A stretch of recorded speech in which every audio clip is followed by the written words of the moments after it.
أعوذ بالله من الشيطان الرجيم بسم الله الرحمن الرحيم رب اشرح لي صدري ويسر لي أمري واحلل عقدة من لساني يفقهوا قولي ربي زدني علما ربي زدني علما ربي زدني علما. அஸ்ஸலாமு அலைக்கும் வரஹ்மத்துல்லாஹி வபரகாத்துஹு. நேசிக்கப்படுகின்றோமா வெறுக்கப்படுகின்றோமா அப்படிங்கிற தலைப்பில் இன்றைக்கி நம்ம என்ன பார்க்க போகிறோம் அப்படின்னா, அல்லாஹ் நேசிக்கின்ற ஒரு மனிதனை பற்றி பார்க்க போகிறோம். அவங்க யார் அப்படின்னா, அல்லாஹ் தன்னுடைய திருமறை குரானில் சூரா ஆல இம்ரானுடைய 159வது வசனத்தில் சொல்லும்போது சொல்கிறான், இன்னல்லாஹ யுஹிப்புல் முத்தவக்கிலின், நிச்சயமாக அல்லாஹ் தன்னை சார்ந்திருப்பவர்களை, தன் மீது பொறுப்பு சாற்றி வாழ்பவர்களை நேசிக்கின்றான் அப்படின்னு சொல்லி. அப்போது அல்லாஹுவுக்கு விருப்பமான ஒரு குணம், அல்லாஹ் நேசிக்கிற ஒரு குணம் என்ன அப்படின்னா, அல்லாஹுவை சார்ந்து இருத்தல். வாழ்வில் எந்த சூழலாக இருந்தாலும், அது இன்பமான சூழலாக இருந்தாலும் கவலையான சூழலாக இருந்தாலும், எப்படிப்பட்ட சூழ்நிலைகளிலும் அல்லாஹுவை மட்டுமே சார்ந்திருந்து வாழக்கூடிய மக்களில் அல்லாஹ் நேசிக்கிறான்.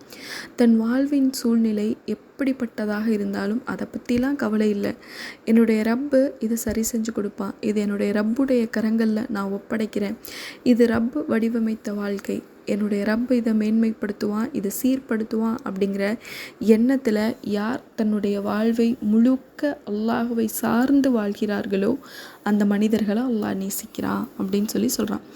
இன்னும் இந்த மனிதர்கள் எப்படி இருப்பாங்க, அவங்களுக்கு என்னவா அல்லாஹ் கூலியை தரான் அப்படின்னா, தன்னுடைய திருமறை குரானில் 65வது அத்தியாயத்துடைய 3வது வசனத்தில் அல்லாஹ் சொல்லும்போது சொல்கிறான், வமை யதவக்கல் அலல்லாஹி ஃபஹுவ ஹஸ்புக், யார் அல்லாஹுவை சார்ந்து இருக்கிறார்களோ அவர்களுக்கு அவனே போதுமானவன் சொல்கிறான்.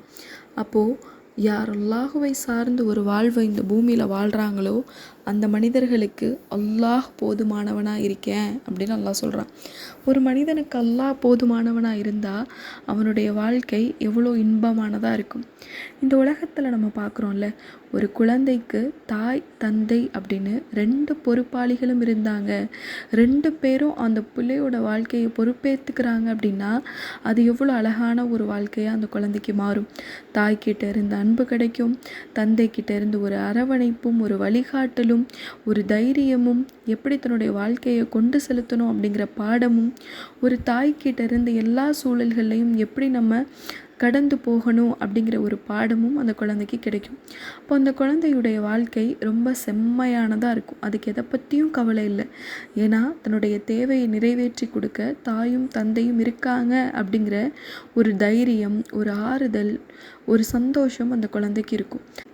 அப்போது பூமியில் தாய் தந்தை இருக்கக்கூடிய குழந்தை, தாய் தந்தை பொறுப்பேற்று கொண்ட குழந்தையே இவ்வளோ சந்தோஷமாக மகிழ்ச்சியாக எல்லாம் பெற்று வாழக்கூடியதாக இருக்கும் அப்படின்னா, அல்லாஹ் பொறுப்பேற்றுக்கிட்ட ஒரு மனிதனுடைய வாழ்வு எவ்வளவு செம்மையானதாக இருக்கும். அல்லாஹ் மட்டுமே போதுமாக்கி கொண்ட மனிதனுடைய வாழ்வு எவ்வளவு செம்மையானதாக இருக்கும். ஒரு தாய் தந்தைக்கு துடிப்பதை விட அல்லாஹுவை சார்ந்து வாழக்கூடிய மனிதன், அல்லாஹ் மட்டுமே போதுமானவனாக அவனுக்கு இருப்பான்னு சொல்லக்கூடிய அந்த மனிதனுடைய வாழ்க்கையில் அல்லாஹ் அவனுக்கு ஒவ்வொரு விஷயங்களையும் எப்படி பார்த்து பார்த்து கொண்டு சேர்க்கக்கூடியவனாக இருப்பான் அப்படிங்கிறது இந்த வசனத்தின் மூலமாக நம்ம தெரிஞ்சுக்கலாம். அப்போ அல்லாஹ் தன்னை சார்ந்து வாழக்கூடிய மனிதர்களை நேசிக்கிறான். யாரெல்லாம் தன்னை சார்ந்து வாழ்கிறாங்களோ அவங்களுக்கு அவனை மட்டுமே போதுமாக்கி கொண்டவங்களா அல்லாஹ் மாற்றிடுறான். இது அல்லாஹ் நேசிக்கக்கூடிய ஒரு பண்பு. ஏன் அல்லாஹ் இந்த பண்பை நேசிக்கிறான் தெரியுமா?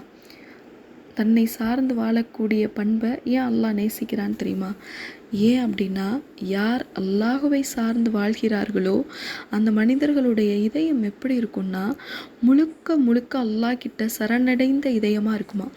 தன்னுடைய வாழ்க்கையில் எது நடந்தாலும் அதை பற்றி அந்த இதயம் பெருசாக கவலைப்படாதான், புலம்பாதான், அழுகாதான், அதனால் அது உடஞ்சி போய் உட்கார்ந்துராதான். ஏன் அப்படின்னா, அந்த இதயம் எப்படிப்பட்ட இதயமாக இருக்குமா, தன்னுடைய வாழ்க்கையுடைய திட்டத்தை அல்லாஹ் செம்மையாக வடிவமைச்சிருப்பான் அப்படின்னு சொல்லி தன்னுடைய வாழ்வு முழுவதும் முழுவதையும் அல்லாஹ் கிட்ட ஒப்படைத்த நிலையில் இருக்குமா. அதனால தான் அல்லாஹ் முத்தவக்கிலீன், தன்னை சார்ந்து இருக்கக்கூடிய மனிதர்களை நேசிக்கிறான். இவங்க இவ்வளோ ஒரு அழகிய இதயம் உள்ளவங்களாக இருக்காங்க. இன்னும் பாருங்களேன், அல்லாஹ் இந்த முத்தவக்கீலை நேசிக்கக்கூடிய காரணம் என்னென்னா, அவங்க அல்லாஹுடைய பேர்களையும் அல்லாஹுடைய தன்மைகள் ஒவ்வொன்றையும் புரிந்த மனிதர்களாக இருப்பாங்களாம். குறிப்பாக அல்லாஹுக்கு அல் வக்கீல் அப்படின்னு ஒரு பேர் இருக்குது. அப்படின்னா பொறுப்பேற்று கொள்பவன். அப்போது இந்த முத்தவக்கீல் இருக்காங்கல்ல, அல்லாஹுவை சார்ந்து இருக்கக்கூடிய இந்த மனிதர்கள் எதை அதிகம் உணர்ந்திருப்பாங்க அப்படின்னா, அல்லாஹுடைய பண்பான அல் வக்கீலை அவங்க ரொம்ப அழகாக உணர்ந்திருப்பாங்க. அவன் பொறுப்பேற்று கொள்பவன் இல்லையா, அவன் பாதுகாக்கிறவன் இல்லையா, அவன் ஒவ்வொரு விஷயத்துலேயும் நம்மளை பொறுப்பேற்றுக்குவான் அப்படிங்கிறதுல உறுதியாக இருக்கிறனால தான் தன்னுடைய வாழ்க்கையில் எது நடந்தாலும் அதை பற்றி ரொம்ப பெருசாக அலட்டிக்காமல் அல்லாஹ் கிட்ட ஒப்படைத்த மனிதர்களாக வாழ்கிறாங்க.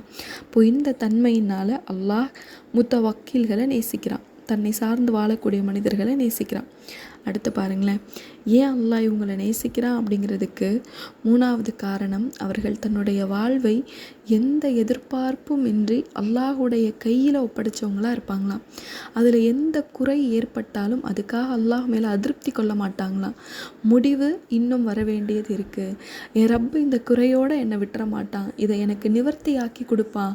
இப்போது என் பார்வைக்கு என்னுடைய வாழ்வு மோசமான சூழலில் இருந்தாலும் என்னுடைய ரப்புடைய திட்டம் இதை விட பெரியது, என்னுடைய இந்த வாழ்வை எனக்கு சரியாக்கி கொடுத்துருவான் அப்படின்னு முழுக்க முழுக்க அல்லாஹுடைய கையில் அதை ஒப்படைச்சிட்டு ரொம்ப ரிலாக்ஸாக இருப்பாங்களாம். எப்படி ஒரு குழந்தை தன்னுடைய தாய் தந்தை கூட பயணிக்கும் போது அந்த பயண தூரத்தை பற்றியோ அது பயணிக்க போகிற இடத்த பற்றியோ ஏதாவது அதுக்கு ஒரு கவலை இருக்குமா? இருக்காது. ஏன்னா அது யார் பக்கத்தில் உட்காந்து பயணிக்குது? அம்மாவுக்கும் அத்தாவுக்கும் அருகில் உட்காந்துருக்கு. அம்மாவும் அத்தாவும் தான் நினச்சா கூட தன்னுடைய குழந்தைக்கு தீங்கு விளைவிக்க மாட்டாங்க அப்படிங்கிறது அந்த குழந்தைக்கு ஆழமாக தெரியும். தாய்க்கும் தந்தைக்கும் பக்கத்தில் உட்காந்து பயணிக்கக்கூடிய ஒரு குழந்தை பதட்டத்திலேயோ கவலையிலேயோ இருக்குமானா இருக்காது. என்னை எங்கேயும் கொண்டு போய் விட்டுருவாங்களோ, எனக்கு எதுவும் தீமை செஞ்சுருவாங்களோ அப்படிங்கிற பயமும் பதட்டமும் அந்த குழந்தைக்கு இருக்காது. காரணம், அது தன்னுடைய வாழ்வை தன்னை விட தம் மேலே அக்கறை உள்ள 2 மனிதர்கள் கிட்ட ஒப்படைச்சிருக்கோம் அப்படிங்கிறது தெரியும். அதே போல தான் இந்த முத்தவக்கீல் அல்லாஹுவை சார்ந்து இருக்கக்கூடிய மனிதர்கள் என்ன செய்வாங்கன்னா, தன்னுடைய வாழ்வை முழுமையாக அல்லாஹ் கையில் ஒப்படைச்சிருவாங்களாம். யா அல்லாஹ், என்னை விட என்னை அதிகம் நேசிக்கிறது நீ, என்னை விட என்னுடைய வாழ்க்கைக்கு அதிகம் சிரத்தெடுத்துக்கிறது நீ, என்னை விட என்னுடைய வாழ்வை செம்மையாக வடிவமைக்க ஆசைப்படுபவன் நீ, உன்னுடைய கையில் என் வாழ்க்கையை ஒப்படைச்சிருக்கேன் இறைவா, நீ இதை சரியான முறையில் தான் வழி நடத்துவ அப்படிங்கிற எண்ணத்தோட அல்லாஹுடைய கரங்களில் தன்னுடைய வாழ்க்கைகளை ஒப்படைச்சிட்டு இருப்பாங்களாம். அதனால தான் அல்லாஹ் இந்த முத்தவக்கீல்களை நேசிக்கிறான். அதே போல் அல்லாஹ் இவர்களை நேசிக்கிறதுக்கான இறுதியான காரணம் என்ன தெரியுமா? இந்த உலக வாழ்க்கையில் அவங்களுடைய வாழ்வு எவ்வளவு பெரிய சோதனைக்கு உள்ளாக்கப்பட்டாலும் அதுக்காக நிலை குலையாமல் எப்பையும் நிலையான தன்மையில் இருப்பாங்களாம். அல்லாஹ் மேலே அதிருப்தியோ, அல்லாஹுவை திட்டுறதோ, காலத்தை திட்டுறதோ, தன்னுடைய நேரத்தை திட்டுறதோ எதுவுமே அவங்களுக்கு இருக்காதான். அவங்க எப்பையும் ஒரு நிலையாக அமைதியாக இருப்பாங்களாம், பொறுமையாக இருப்பாங்களாம். வரட்டும், இதுக்கான முடிவு இன்னும் வரலை, என் ரப்பு அதை சிறப்பாக்கி தான் எனக்கு தருவான் அப்படின்னு பொறுமையாக இருப்பாங்களாம். இழப்புகள் ஏற்பட்டால் கூட அதை நம்மளுடைய வாழ்வு அல்லாஹுடைய கையில் ஒப்படைச்சிட்டோமே, இனி எதுனாலும் அது சிறந்ததாக தான் இருக்கும். எனக்கு இழப்பே ஏற்பட்டாலும் அந்த இழப்பு எனக்கு சிறந்ததாக தான் இருக்கும் அப்படிங்கிற எண்ணத்தோட இந்த மனிதர்கள் இருக்கிறதுனால அல்லாஹ் இந்த முத்தவக்கீல்களை நேசிக்கிறான். தவக்கலுக்கு நம்ம நிறைய வரலாறுகளை உதாரணமாக பார்த்தாலும் இந்த இடத்துல நான் ஹாஜ்ரா அலைஹிஸ்ஸலாம் அவங்களுடைய வாழ்வை சுட்டி காட்ட விரும்புகிறேன்.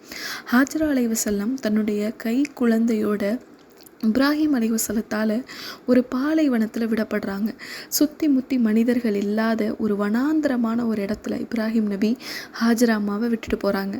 விட்டுட்டு போகும்போது அவங்கக்கிட்ட என்ன இருந்தது? தன்னுடைய கையில் கை குழந்தை, பால் குடி மறக்காத கை குழந்தை, ஒரு பையில் கொஞ்சோண்டு பேரிச்சம்பழமும் தண்ணீரும் அதை மட்டும் விட்டுட்டு அந்த இடத்துலேருந்து இப்ராஹிம் நபி திரும்பி பார்க்காம போயிடுறாங்க. அப்போ ஹாஜரா அலைஹிஸ்ஸலாம் அவங்க கூப்பிடுறாங்க, இப்ராஹிமே அப்படின்னு அவங்களுடைய கணவரை கூப்பிடுறாங்க. என்னாச்சு, ஏன் எங்களை இங்கே விட்டுட்டு போகிறீங்க அப்படின்னு. அவர் அதுக்கு எந்த பதிலும் சொல்லாமல் இருக்கிறத பார்த்து அடுத்த நொடி அவங்க புரிஞ்சுக்கிட்டாங்க, இது என்னுடைய இறைவனுடைய கட்டளையா அப்படின்னு கேட்குறாங்க. இது அல்லாஹுடைய கட்டளையா அப்படின்னு. அப்போது இப்ராஹிம் நபி ஆமாம் அப்படின்னு சொன்ன உடனே ஹாஜர் அம்மாவுடைய மனநிலை எப்படி இருந்ததுன்னா, அல்ஹம்துலில்லாஹ், இதனுடைய இறைவனுடைய கட்டளை அப்படின்னா என்னுடைய இறைவன் பொறுப்பேற்றுக்குவான். என்கிட்ட கொஞ்சம் தண்ணி தானே இருக்குது, அது தீந்து போனதுக்கப்புறம் நான் என்ன செய்வேன்? என்கிட்ட கொஞ்சம் உணவு தானே இருக்குது, இது தீந்து போனதுக்கப்புறம் நான் என்ன செய்வேன்? என்னுடைய குழந்தை நான் தனிமையில் இருந்தால் அது அழுகுமே, நான் என்ன செய்வேன்? இதை யார் பார்த்துக்க போகிறா, இதை யார் பொறுப்பேற்றுக்க போகிறா அப்படிங்கிற எந்த கவலையும் இல்லாமல் தன்னுடைய கணவரை அனுப்பிச்சி வைக்கிறாங்க. இது இறைவனுடைய கட்டளை என்றால் என்னுடைய இறைவன் எனக்கு போதுமானவன் அப்படின்னு அனுப்பிச்சி வைக்கிறாங்க. இதுதான் அல்லாஹ் நேசிக்கக்கூடிய தவக்குல். இதுதான் அல்லாஹ் விரும்பக்கூடிய மனிதனுடைய பண்பு. இந்த வாழ்வு நமக்கு சொல்லித்தரதும் அதுதான்.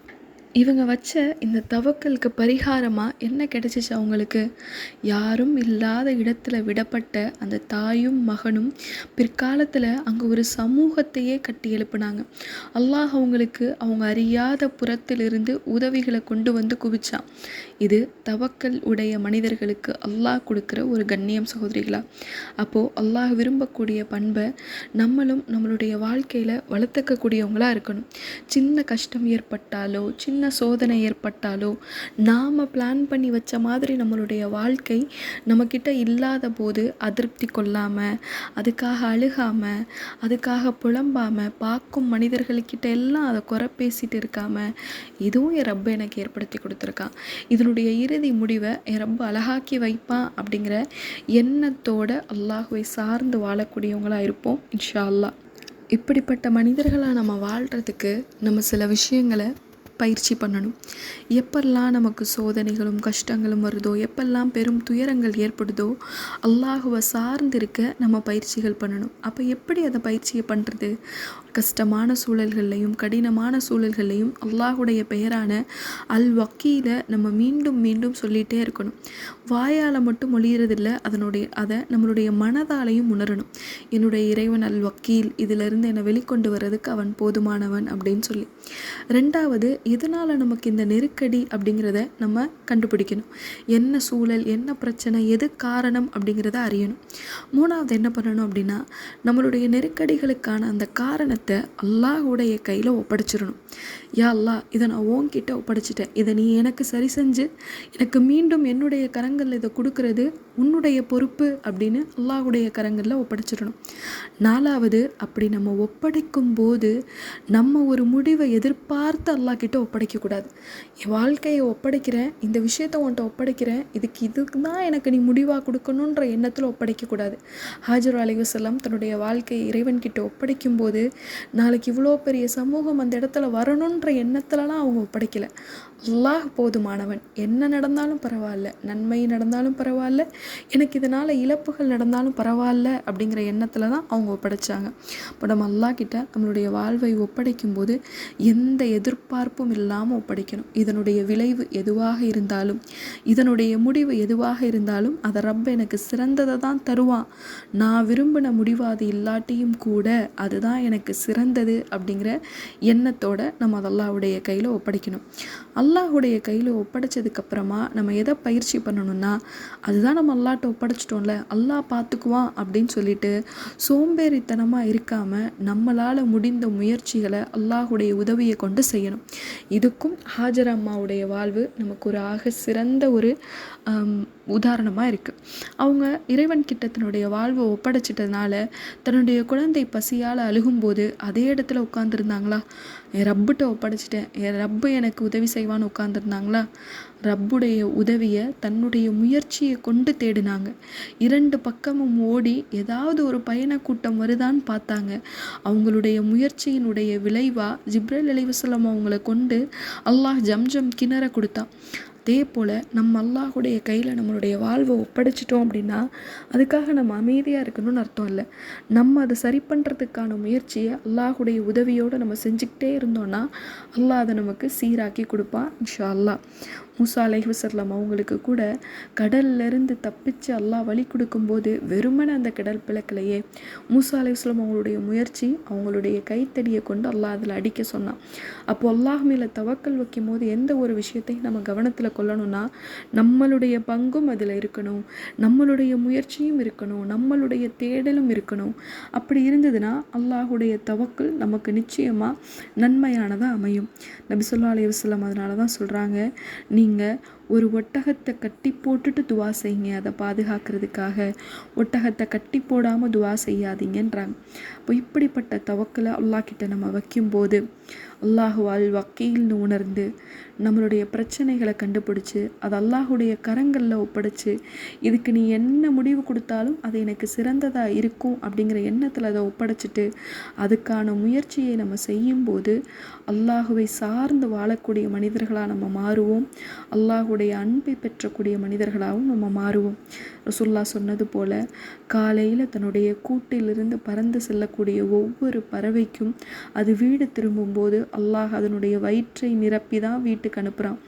ஒவ்வொரு பறவையுடைய வயிற்றையும் நிரப்பக்கூடிய நம்மளுடைய ரப்பு, அவனை சார்ந்து நம்ம ஒவ்வொரு முயற்சிகளை எடுத்தோம் அப்படின்னா நம்மையும் நிரப்பமாக்குவதற்கு, நம்மளுடைய தேவைகளையும் நிரப்பமாக்குவதற்கு அல்லாஹ் ஒருவனே போதுமானவன்.